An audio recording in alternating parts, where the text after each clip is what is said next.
So, good afternoon. In today's class, we will discuss the replica plating technique. This technique was proposed by the Lederberg in 1952, and this method, that is replica plating method, is also used to determine the nutritional requirement of the number of the bacterial species.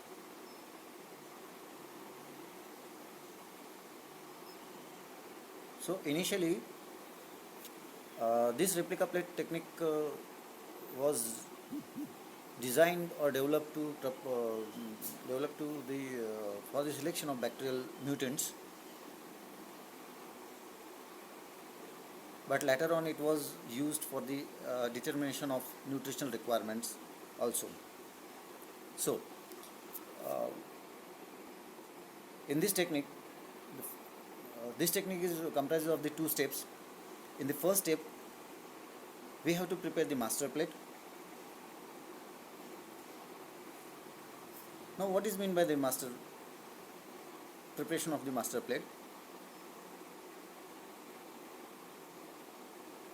In this technique, the first step is preparation of master plate, which is performed by inoculating suitably diluted mixed bacterial culture into melted agar.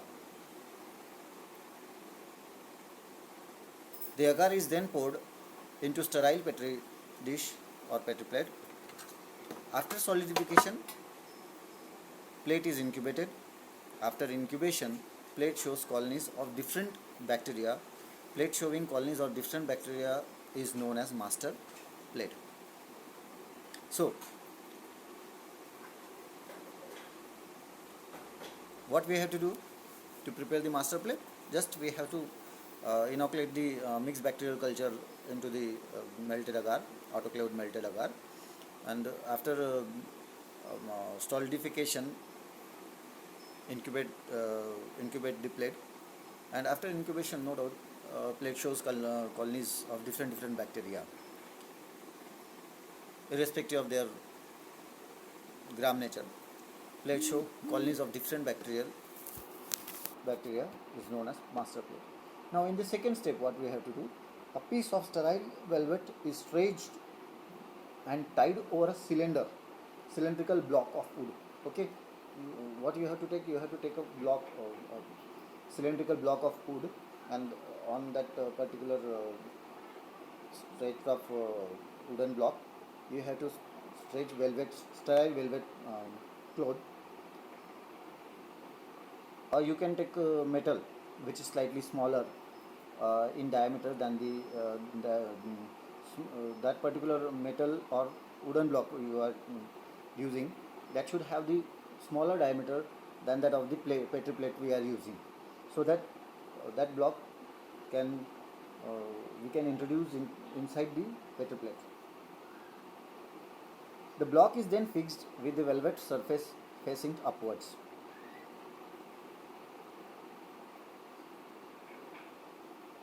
So, whatever block we are using, we have to tie a velvet cloth at the top of that block. Mark on the block as a pointer for taking a replica of plates. So you have to mark on the block upside and downside.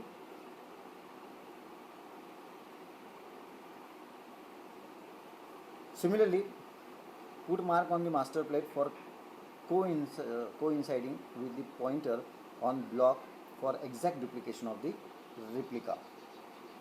साथ ही साथ हमें master plate पर भी एक mark करके रखना है. Now, master plate with the bacterial colonies is then inverted.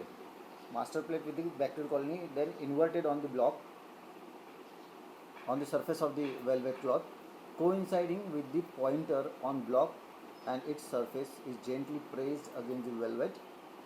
The projecting fibers of the velvet, projecting fibers जो रहता है velvet का, ऐसे धागे धागे जो निकले रहते हैं वेलवेट के, act as a inoculating needles on which various colonies are impressed और adhere.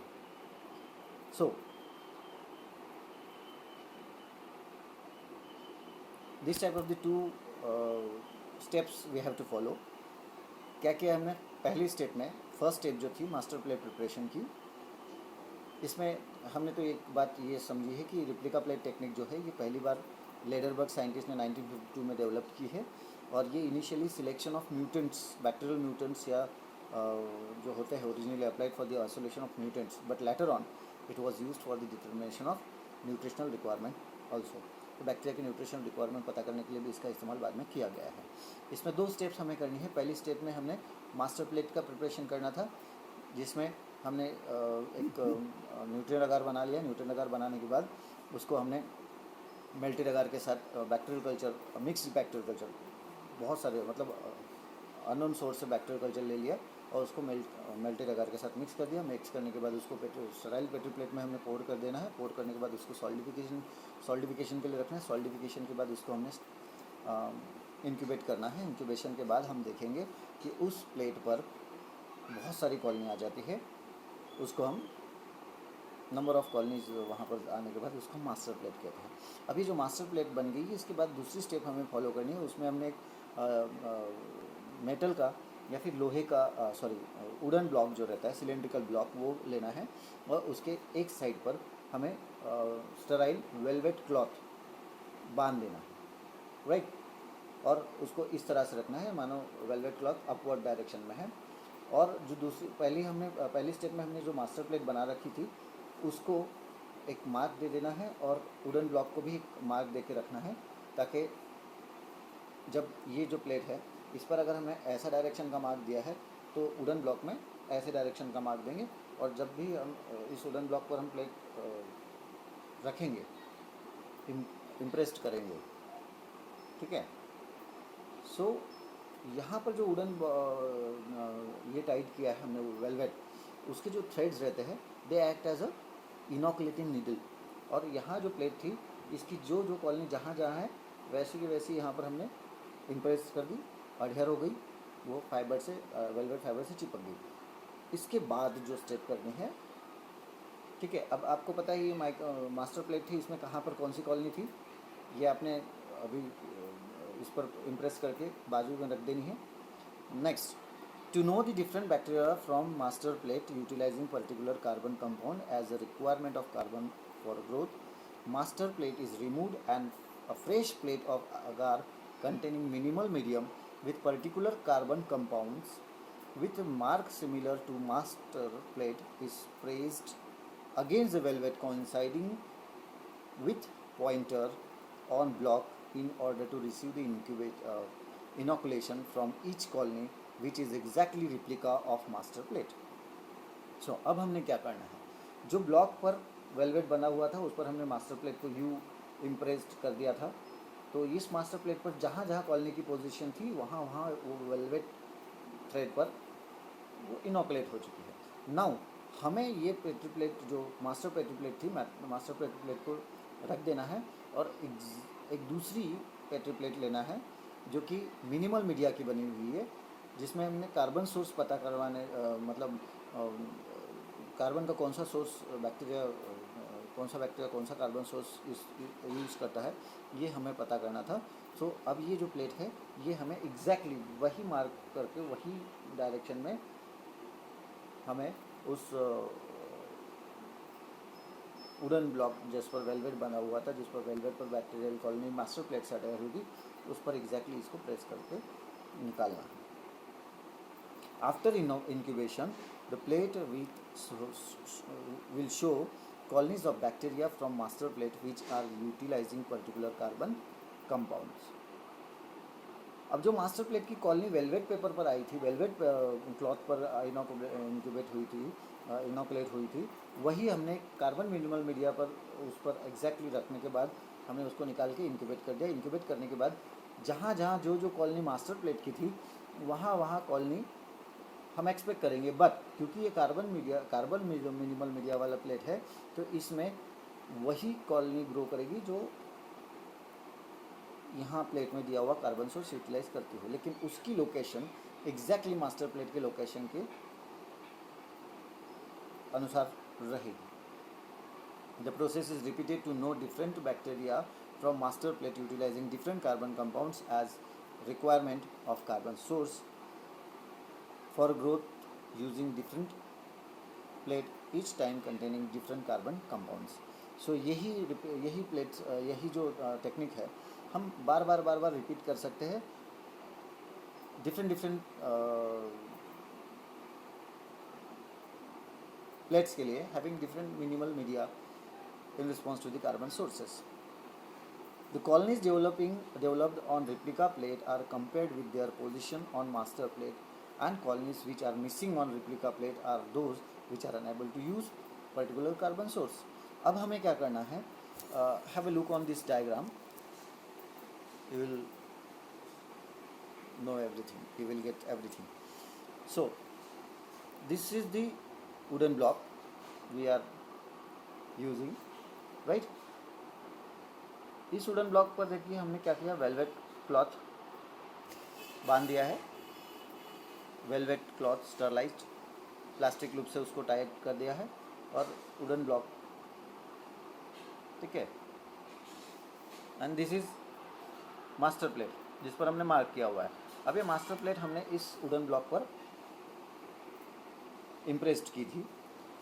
Pressed master plate on to the velveteen, ये हमने वेलवेट पर डाल दी. अब इसके बाद देखिए सेकेंड स्टेप, इस वेलवेट पर यहाँ की जितनी भी कॉलोनी है वो इनोकुलेट हो चुकी है, velveteen with the imprint of all colonies.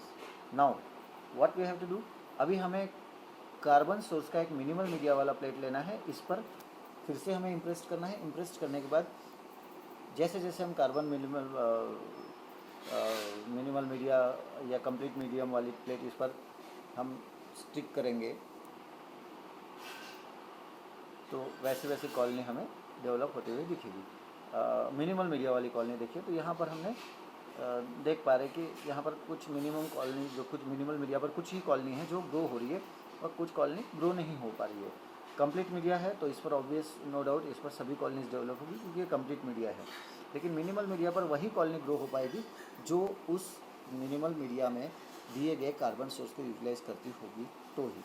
अब ये जो प्लेट है और ये प्लेट या फिर ये प्लेट कंप्लीट मीडिया वाली ऑल कॉलोनी ग्रोइंग प्लेट या मास्टर प्लेट, इसके साथ अगर हम कंपेयर करें तो इनकी पोजीशन अनुसार ये कॉलोनी कहाँ कौन सी कॉलोनी से कोरिलेट करती है, दैट वी कैन अंडरस्टैंड, या हम उससे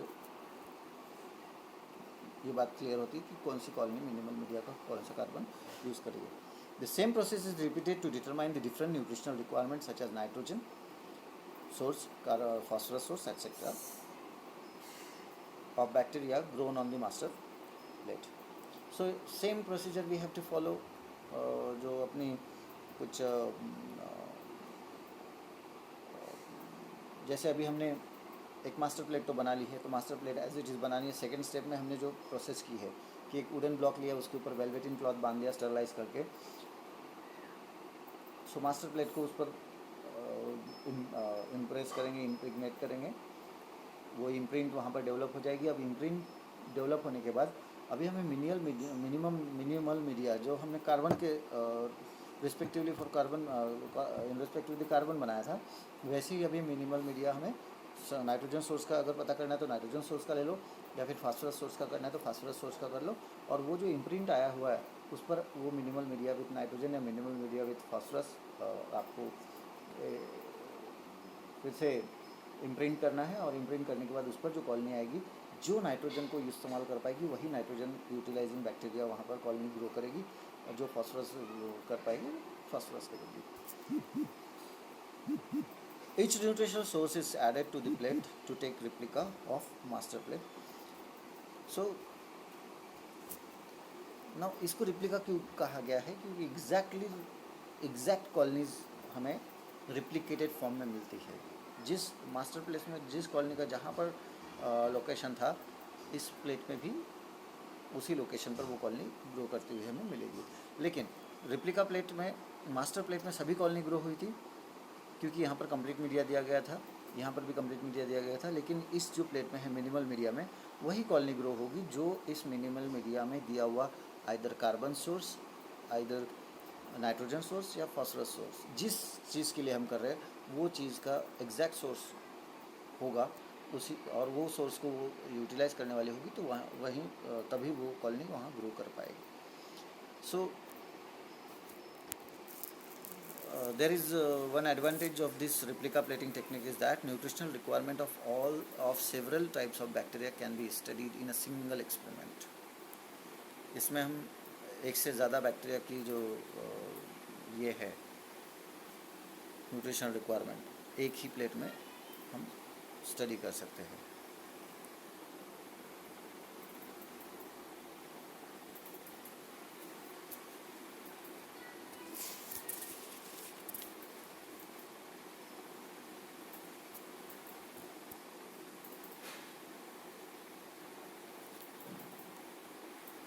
So you can able to see there are some missing colonies, right?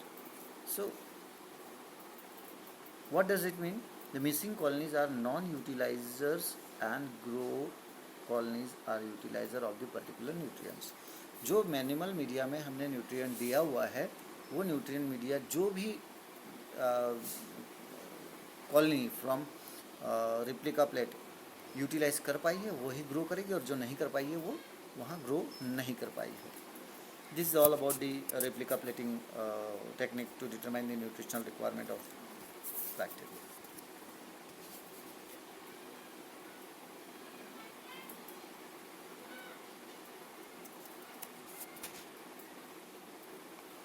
So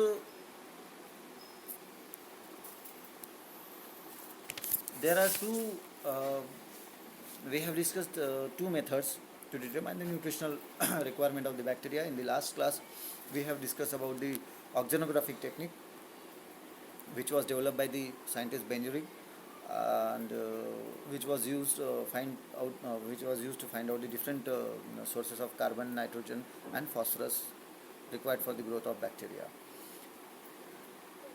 In oxygenographic technique what we have discussed, we have to prepare the basal medium which contains all nutrient ingredients of growth of microorganism without the source which we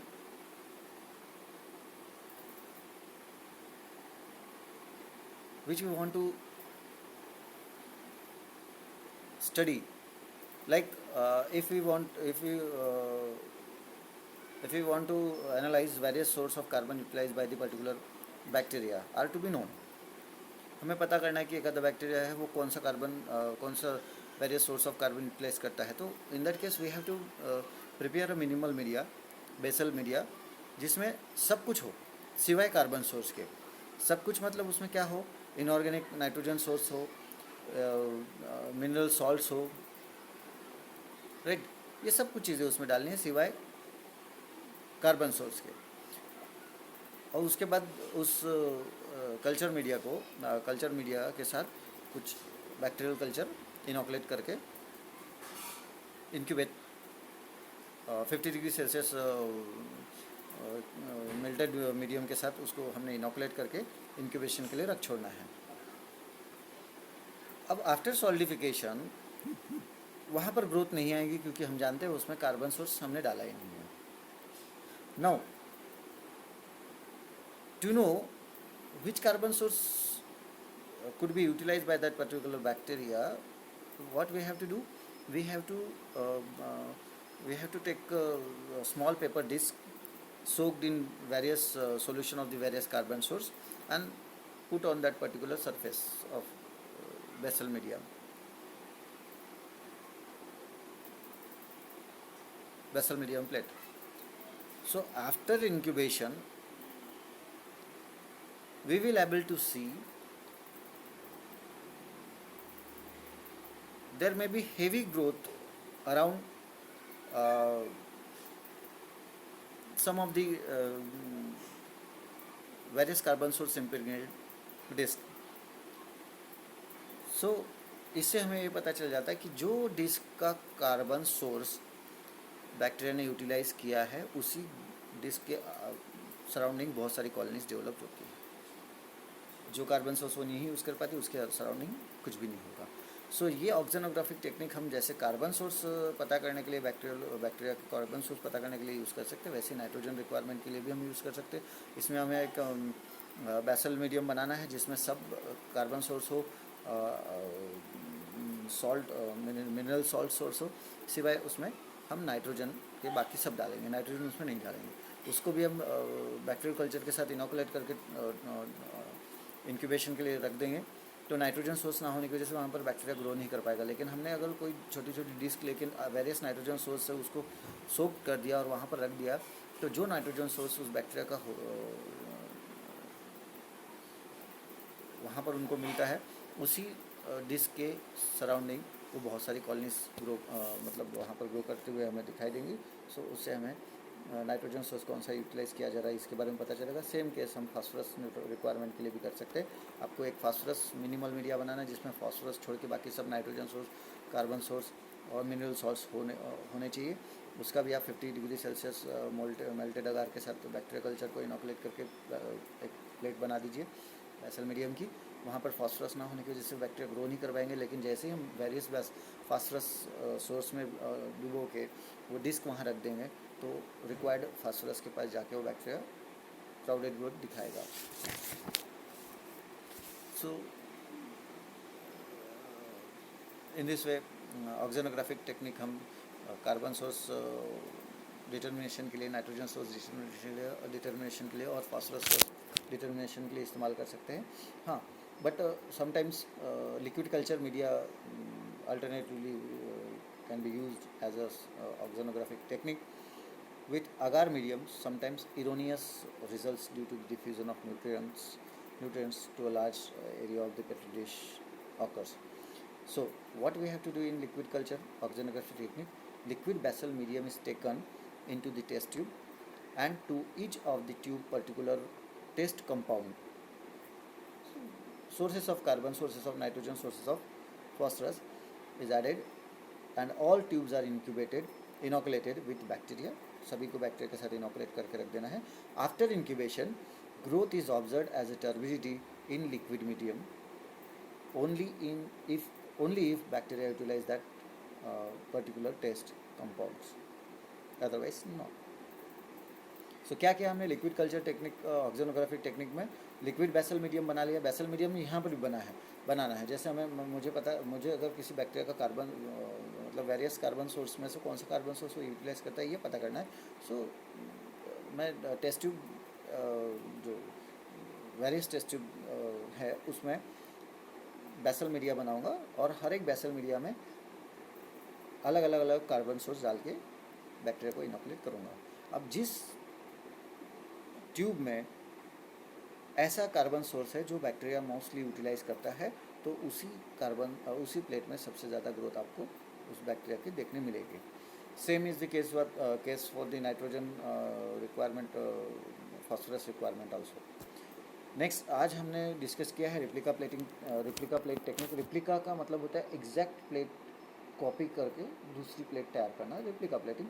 ये replica plate technique जो है ये first Lederberg ने 1952 में discover की थी और शुरुआती दिनों में originally it was applied for the isolation of mutants, but later on it was used for the determination of the nutritional requirement also of bacteria. इस टेक्निक में हमने क्या देखा कि ये टेक्निक में दो स्टेप्स होती है। पहली स्टेप में तो हमने एक मास्टर प्लेट बना लेनी है, इनोकुलेट करके डाइल्यूट मिक्स बैक्टीरियल पॉपुलेशन को मेल्टेड अगार के साथ मिक्स करके मास्टर प्लेट बना देनी है, इंक्यूबेट करनी है। इंक्यूबेशन के बाद उसमें वेरियस बैक्टीरियाज हमको देखने मिलेंगे। सो ऐसी plate showing colonies of different bacteria is known as master plate.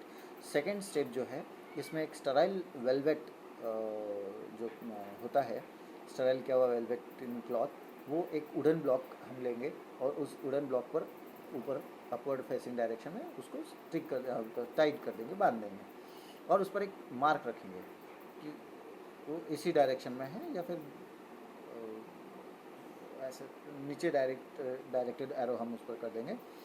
और जो मास्टर प्लेट है उस पर हम एक मार्क करके उसको एग्जैक्टली उस वेलवेट प्लॉट पर हम इम्प्रेस करेंगे। इम्प्रेस करने के बाद क्या होगा कि वेलवेटिन थ्रेड्स जो रहते हैं they will act as a inoculating loop और इनोकुलेटिंग नीडल्स।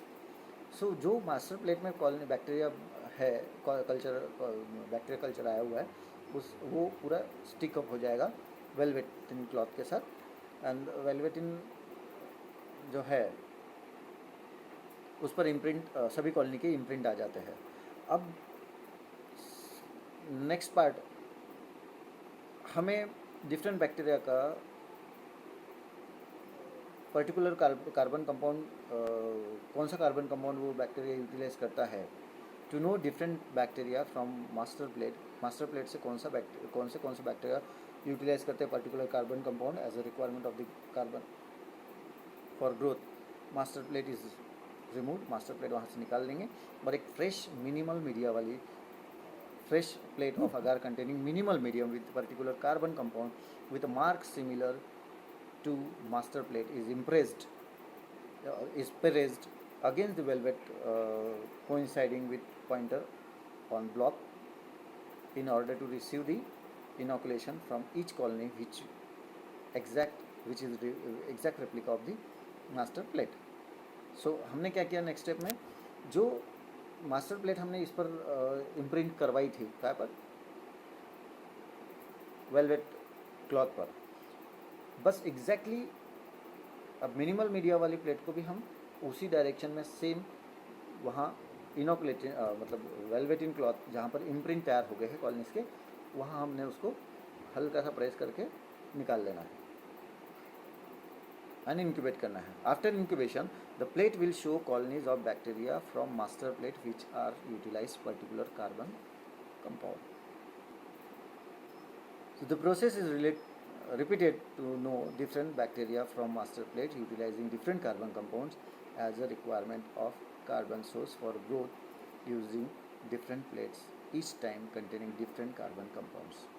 सो अब ये प्लेट जो है मास्टर प्लेट से जितनी भी कॉलोनीज है वो कौन से डिफरेंट कार्बन सोर्स को इस्तेमाल करती है, ये आप रिपीटेडली, एक बार हमने ऐसी मिनिमल कार्बन प्लेट ली जिसमें एक पर्टिकुलर कार्बन सोर्स था, दूसरी इसमें दूसरा मिनिमल मीडिया प्लेट बनाइए, ऐसे रिपीटेड अगर हम करते हैं तो मास्टर प्लेट की जो भी जितनी भी कॉलोनी है वो कौन से डिफरेंट कार्बन सोर्स यूटिलाइज करती है, ये हम पता कर सकते हैं.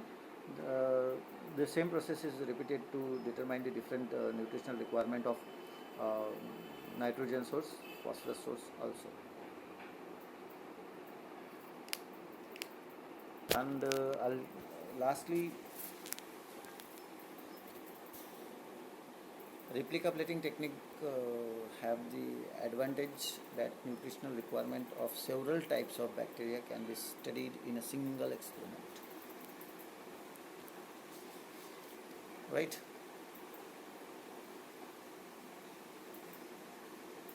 So this is all about the oxygenographic plate technique and replica plate technique. Bye. Thank you.